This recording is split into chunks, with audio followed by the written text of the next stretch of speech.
اعوذ باللہ من الشیطان الرجیم بسم اللہ الرحمن الرحیم نحمدہ و نصلی علی رسول الکریم اما بعد۔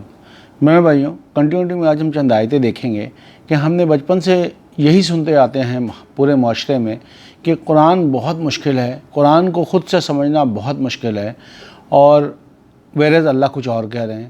جب میں نے بھی بچپن میں پوچھا تھا تو کسی سے کہ ہم نے قرآن سیکھنا ہے، ان کا بہت مشکل ہے، اس کے لیے پہلے آپ کو بہت سارے 8 علوم سیکھنے پڑیں گے، اس کے بعد آپ کو قرآن کا سمجھ آئے گا۔ آئیے ہم دیکھتے ہیں کہ یا ہم ان لوگوں کی بات مانیں یا اللہ کیا کہہ رہے ہیں۔ تو آج ہم دیکھیں گے کہ قرآن مشکل ہے یا آسان ہے، نمبر 1۔ نمبر 2، قرآن پڑھنے کا طریقہ اللہ کے نظر میں کیسا ہے اور اللہ کون قرآن کا استاد ہے۔ آئیے ان سب سوالوں کا جواب ہم دیکھتے ہیں۔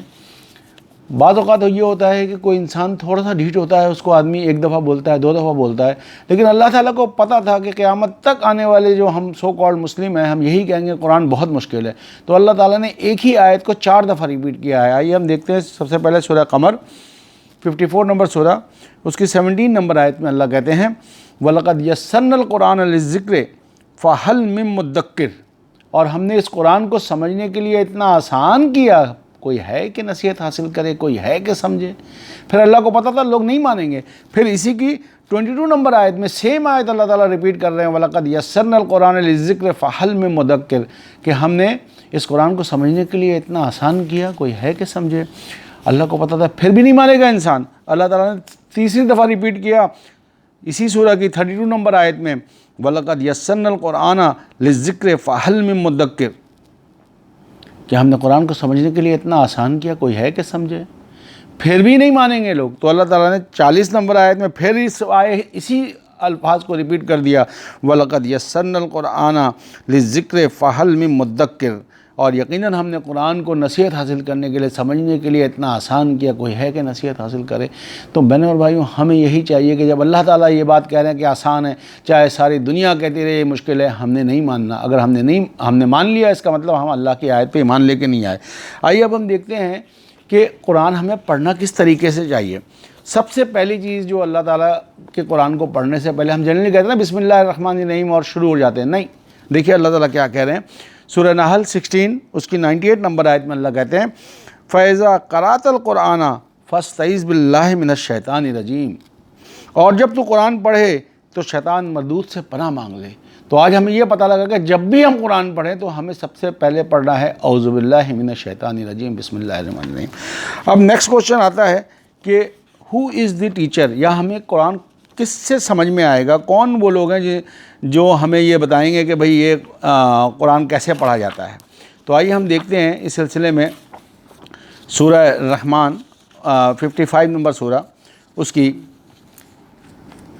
1 نمبر آیت سے ہم دیکھتے ہیں اللہ کہتے ہیں الرحمن علم القرآن، رحمان نے وہ ہے جو قرآن کی تعلیم دیتا ہے۔ تو دنیا میں کوئی آدمی قرآن کی تعلیم نہیں دے سکتا کیونکہ رحمان دیتا ہے، اللہ کہہ رہے ہیں، میں نہیں کہہ رہا۔ نیکسٹ آگے کہتے ہیں علمہ البیان، پھر وہی بولنا اور بیان کرانا بھی سکھاتا ہے۔ تو یہ دونوں چیز، اللہ از دی ٹیچر آف دی قرآن، اور بتا دیا کہ کیسے پڑھنا ہے، کہ ہم نے اعوذ باللہ من الشیطان الرجیم پڑھنا ہے۔ اب آ جاتا ہے کہ یہ ہمیں سمجھ کیسے آئے گا، بھائی ہماری زبان تو نہیں ہے۔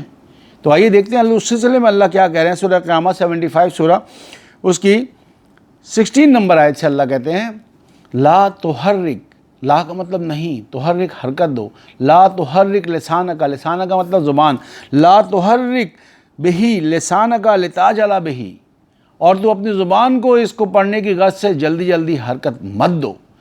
تو ہم لوگ کیا کرتے ہیں، اتنی تیزی میں پڑھ جاتے ہیں کہ ہمیں خود نہیں پتہ ہم نے کیا پڑھا۔ تو اگر ہم ایسا کریں گے جو اللہ کہہ رہے ہیں کہ لا تحرک بہی لسانک لتعجل بہی، کہ اپنی زبان کو تو تیز تیز حرکت مت دے اس کو پڑھنے کی غرض سے۔ نیکسٹ آیت میں اللہ کہتے ہیں انا علینا جمع و قرآنہ، بے شک اس کا جمع کرنا اور پڑھانا ہمارا ذمہ۔ تو کس نے ذمہ لے لیا؟ اللہ نے۔ تو ہمیں کوئی قرآن نہیں سکھا سکتا، ہمیں بتا ضرور سکتا ہے، سکھا نہیں سکتا۔ اور سیکھنے کے لیے اگلی بات اللہ تعالیٰ کیا کہہ رہے ہیں فَإِذَا قَرَأْنَهُ فَاتَّبِعْ قُرْآنَهُ، اور جب ہم اسے پڑھیں تو اس پڑھنے کی اتباع کر۔ جس دن ہم یہ سوچ لیں گے کہ ہم نے جو پڑھا ہے اس کی ہم اتباع کریں، تو کیا ہوگا؟ اگلی آیت میں اللہ کہتے ہیں ثم ان علینا بیانہ، تو اسے بیان کرا دینا، بیان کر دینا یہ ہمارا ذمہ۔ تو سب چیز تو اللہ نے اپنے ذمے لے لیا ہے، لیکن ہوتا کیا ہے؟ کلا بل تحبون العاجلہ، مگر حقیقت یہ ہے کہ تم لوگ تو بس جلد حاصل ہو جانے والے شے کے ہی سے ہی محبت کرتے ہو، وتذرون الآخرہ، اور آخرت کو چھوڑے ہوئے ہو۔ کہ ہم نے کہا یار چھوڑو، کون پڑھے کون سمجھے؟ تو بہنوں بھائیوں، اگر ہم قرآن کو سمجھنا چاہتے ہیں تو پہلی بات تو یہ کہ ہمیں اعوذ باللہ من الشیطان الرجیم پڑھنا ہے۔ دوسرا، ہمیں یہ پتہ لگ گیا کہ رحمان ہے جو قرآن کا علم دیتا ہے، بیان کرنا وہی سکھاتا ہے۔ تیسری بات ہمیں یہ پتہ لگ گئی کہ ہم نے تیز تیز نہیں پڑھنا، ہم نے اس کو آہستہ آہستہ پڑھنا ہے، اور جو ہم پڑھیں اللہ کہہ رہے ہیں فیضا قرانہ فتبع قرآنہ، جب ہم اسے پڑھیں تو اس پڑھنے کی اتباع کرو۔ جس دن ہم نے اتباع کرنا شروع کیا ثم ان علینا بیانہ، تو اللہ کہہ رہے اسے بیان کر دینا، بیان کرا دینا، بیان کروا دینا یہ ہمارا ذمہ۔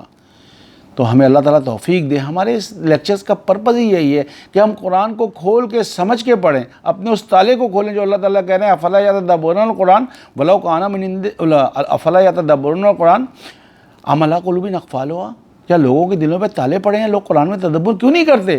تو ہمارا اور آپ کا کام ہے ہم قرآن میں تدبر کریں اور اس کے اوپر عمل کرنے کی کوشش کریں۔ اللہ ہمیں عمل کی توفیق عطا فرمائے۔ اور پھر ریکویسٹ کروں گا کہ زیادہ سے زیادہ اس چینل کو سبسکرائب کریں اور لوگوں میں سرکولیٹ کریں تاکہ ہمیں صدقہ جاریہ میں شامل ہو جائیں۔ اللہ ہمیں عمل کی توفیق عطا فرمائے۔ وآخر دعوانا ان الحمد للہ رب العالمین۔